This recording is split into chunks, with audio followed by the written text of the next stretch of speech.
Bismillahirrahmanirrahim. Assalamualaikum warahmatullahi wabarakatuh. Sahabat Joyo Santri Adventure. Oke, ini kita masih menyimak ini pembahasan yang masih sangat panas ya. Kenapa nasab Habib Pahlawi digugat? Nah, ini ada wawancara di CNN ya oleh Ketua MUI Jakarta ya. Ketua MUI Jakarta ini dengan versus ya Kiai Imaduddin Al-Bantani. Oke, sebelum menyimak ke sana, saya juga punya pendapat. Ada hal yang menggelitik saya. Kenapa perdebatan ini sangat heboh? Oke, sebelum kita sampaikan apa yang menjadi unek-unek saya, kita simak dulu pernyataan dari masing-masingnya ya. Di Indonesia misalnya, hampir semua kiai besar, pemangku pesantren di Nahdlatul Ulama itu menaruh penghormatan kepada yang sering kita sebut habaib ini. Itu kita hormati tanpa kita juga menutup mata. Ada perilaku satu dua orang. Ini kan kalau kita lihat perilaku yang namanya orang nakal, itu di mana-mana kan ada, Mbak Eva. Masih ada ya, Kiai ya. Ada satu ajaran yang salah. Ya, maka kita harus tahu betul nggak itu salah. Kalau itu memang salah dan itu yang kita pelajari dari guru kita, sampaikan. Maaf Habib ya, sependek pengetahuan saya dulu saya ngaji, guru saya itu bilangnya begini. Mohon maaf, betul. Selesaikan urusannya gitu loh. Ya. Kalau Anda tidak merasa mampu ya ajak orang yang mampu kan. Artinya ketika ada seorang dokter spesialis, kan kemudian tidak serta-merta pasien itu bisa membantah dokter kan. Betul. Mungkin bisa cari second opinion. Baik, alhamdulillah salatan wassalaman ala rasulillah amma ba'du. Maka seperti yang telah disampaikan oleh Mas Yusuf, bahwa nasab Ba'alawi ini tanpa mengabaikan prinsip intelektual humility, bahwa nasab mereka ini telah batal. Nasab mereka tidak bisa diverifikasi secara ilmiah. Pengakuan mereka tidak terverifikasi oleh kitab-kitab nasab yang sezaman atau yang mendekati dari masa hidup sosok yang mereka akui sebagai leluhur mereka, yaitu Ahmad bin Isa yang wafat 345 Hijriah, yang menurut mereka beliau mempunyai seorang anak bernama Ubaidillah yang tidak terverifikasi kitab-kitab nasab yang ada di abad ke-5, ke-6, ke-7, ke-8, dan ke-9, bahwa Ubaidillah ini sebagai anak Ahmad. Kemudian secara ilmu biologi juga telah dihasilkan sebuah kesimpulan berdasarkan para ahli-ahli biologi, baik yang ada di Indonesia maupun yang ada di luar negeri, bahwa hasil tes DNA dari keluarga Ba'alwi ini tidak terbukti mereka sebagai keturunan Nabi besar Muhammad SAW.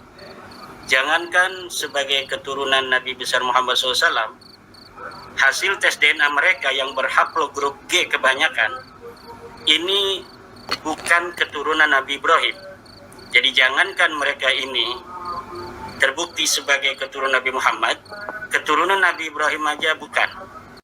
Oke teman-teman, tradisi menghormati dzurriyyah Rasul dan disampaikan tadi oleh Kiai MUI ini ya.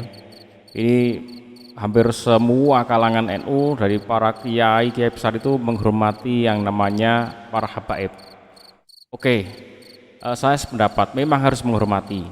Tapi teman-teman, ini kalau kita kembali ke hadis berikut ini seperti menciderai hati kita, yang orang yang enggak punya nasab yang sebaik ini. Kalau menghormati berdasarkan nasab, yang nasabnya bagus istilahnya, nasabnya sampai Rasul lah ya, atau nasabnya bagus, dihormati dengan sehormat-hormatnya.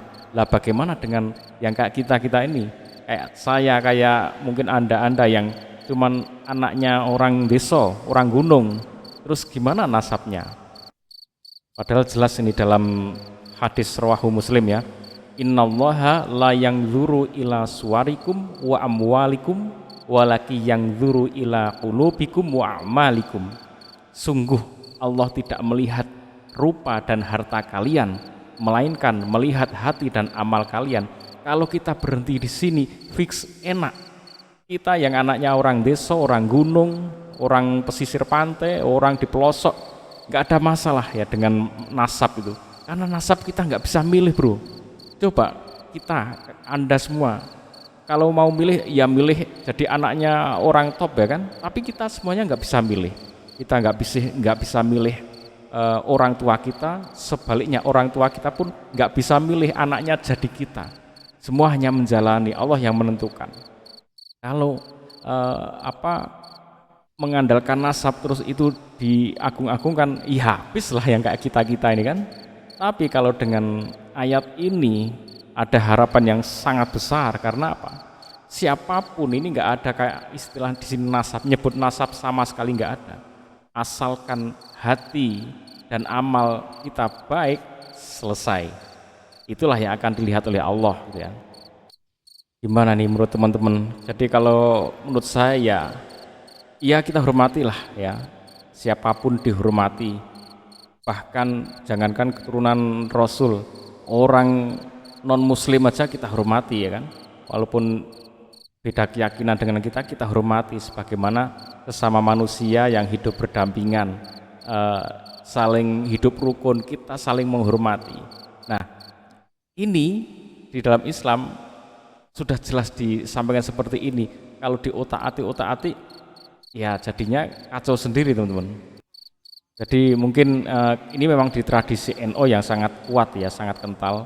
Kalau di selain itu ada di Muhammadiyah atau di Salafi itu memang tradisi itu nggak ada, sehingga tidak terlalu ada bahasan tentang nasab-nasab itu. Penghormatan terhadap nasab itu memang nggak ada bahasannya. Jadi mereka enjoy saja. Nah silahkan teman-teman untuk meresapi masing-masing ya, untuk menghayatinya. Jadi mungkin kita yang orang tua kita ya orang desa, orang gunung ya nggak perlu berkecil hati dengan hadis yang sangat jelas ini dari Rawahu Muslim ini. Kita nggak usah terlalu panik dengan waduh nasabku cuman anak orang kampung, gimana ini? Ya sudah, pegang ini saja, akan tenang kita ya. Jadi kita fokus pada ini aja, hati dan amal kita diperbaiki terus. Kita nggak usah komplain, waduh anak kok aku keturunan dari orang ini. Coba orang yang diturunkan dari hasil perzinaan ya. Hasil perzinaan itu bukan anak haram. Anaknya tetap anak yang baik-baik saja, suci, nggak ada masalah. Orang tuanya saja yang berbuat zina. Tapi anaknya itu dia tetap punya hak hidup yang baik, dia tetap bisa beriman, bertakwa, dia tetap bisa mempunyai hati dan amal yang baik, dan tetap bisa mendapat posisi terbaik di sisi Allah. Nah, kesalahan masyarakat mungkin melihatnya kesalahan orang tuanya dilimpahkan pada anaknya. Nah, itu kesalahan dari orang yang melihatnya. Anaknya itu sebenarnya nggak punya salah apa-apa. Dia nggak bisa milih kok, lahir dari perzinaan. Kalau bisa milih ya milih nggak mau dong dihasilkan dari situ. Tapi dia nggak bisa berbuat apa-apa. Masa orang yang nggak bisa berbuat apa-apa dipersalahkan ya kan? Jadi kalau kita berpegang pada ini oke, udah nyaman teman-teman. Oke, tentang perhabiban dan pernasaban mungkin jangan terlalu panik ya. Kita fokus pada yang jelas-jelas saja ya. Ikuti terus Joyo Santri Adventure. Assalamualaikum warahmatullahi wabarakatuh.